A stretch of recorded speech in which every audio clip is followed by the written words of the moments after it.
পিনাকি ভট্টাচার্যকে ঘায়েল করার জন্য নাদিয়া ইসলাম নামটিকে প্রায়শই ব্যবহার করে থাকে প্রতিপক্ষরা। তো কে এই নাদিয়া ইসলাম?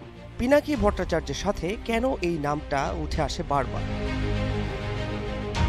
পিনাকি ভট্টাচার্যকে ভারত ও বাংলাদেশ সরকারের ডাবল এজেন্ট হিসেবে সন্দেহ প্রকাশ করে সামাজিক মাধ্যম ফেসবুকে পাবলিকলি প্রথম স্ট্যাটাস দিয়েছিলেন এই নাদিয়া ইসলাম।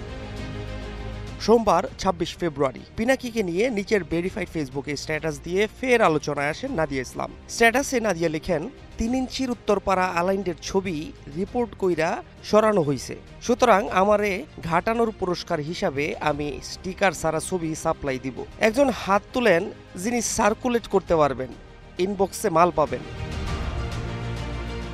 নাদিয়ার এই স্ট্যাটাস দেওয়ার পর থেকেই ফেসবুকে বিষয়টি ভাইরাল হয়ে পড়ে। জানা যায় নাদিয়া ইসলাম ইনবক্সে পিনাকি ভট্টাচার্যের একটি নগ্ন ছবি সরবরাহ করছেন। তবে ছবিটি আসল নাকি এআই দিয়ে তৈরি করা তা নিশ্চিত হওয়া যায়নি। এর আগেও নাদিয়া ইসলাম পিনাকি ভট্টাচার্যের বেশ কয়েকটি অর্ধনগ্ন ছবি ফেসবুকে ছেড়েছিলেন।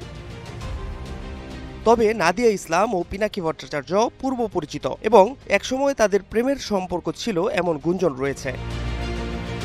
সম্পর্কের অবনতিতে পিনাকিকে নিয়ে একতরফা বিভিন্ন অভিযোগ তুলতে শুরু করেন নাদিয়া। তিনি অভিযোগ করেছেন যে পিনাকি ভট্টাচার্য তার ব্যক্তিগত ছবি ফাঁস করার হুমকি দিয়েছেন। তিনি দাবি করেছেন পিনাকি তাকে ফেক ইমেল পাঠিয়ে হুমকি দিয়েছেন এবং তার ব্যক্তিগত তথ্য ফাঁস করার চেষ্টা করেছেন। এরই প্রেক্ষিতে নাদিয়া ইসলাম পিনাকির বিরুদ্ধে প্রতিবাদ জানিয়ে সোশ্যাল মিডিয়ায় পিনাকির ব্যক্তিগত ছবি প্রকাশের হুমকি দিয়েছেন। নাদিয়ার দাবি, পিনাকি তার বসনিয়ার বাসায় বেড়াতে গিয়ে কিছু গোপন তথ্য প্রকাশ করেছেন এবং তার কিছু হাই অফিসিয়াল ফোন আলাপ শুনে তিনি সন্দেহ করেছেন যে পিনাকি ভট্টাচার্যকে ভারত ও বাংলাদেশ সরকারের ডাবল এজেন্ট।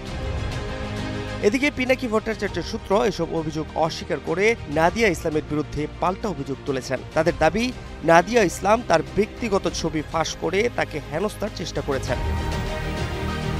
পিনাকি ভট্টাচার্যের সেই ছবিটি ছড়িয়ে দেওয়ার পর সামাজিক মাধ্যমে আলোচনা সমালোচনার ঝড় ওঠে। এরই জের ধরে মঙ্গলবার বিকেলে নিজের ফেসবুকে একটি পোস্ট করেন তিনি। নিজের দেয়া সেই পোস্টে ছবিটির সত্যতা নিয়ে কিছুই খোলাসা করেননি Pinaki Bhattacharya. Fahad Shahriar, news desk, global television.